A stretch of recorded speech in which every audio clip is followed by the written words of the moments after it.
Alright, so on this video, I'm going to show you how to install a piece of RAM. Well, it's pretty easy to begin with.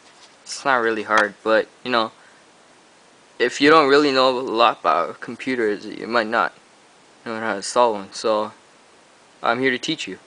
So, what I got here is a Kingston 512 megabytes of RAM, DDR 400. It's, Kingston, yeah. So let's get straight to it and install. So as you can see here, this slot is not even. So there's more on this side than this side. So it's the same for here. There's more of slotting space to socket thingy than this side.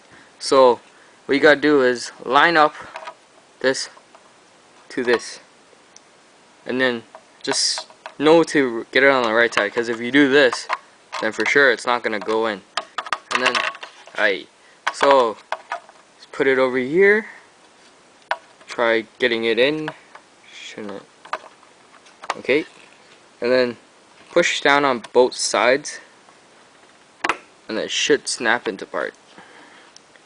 Well, on most motherboards there's supposed to be two of these, one on each side, like one over here, but well, I don't know what happens to this motherboard, but I think it's missing one, or it's either, I don't even know. Well, thanks for watching.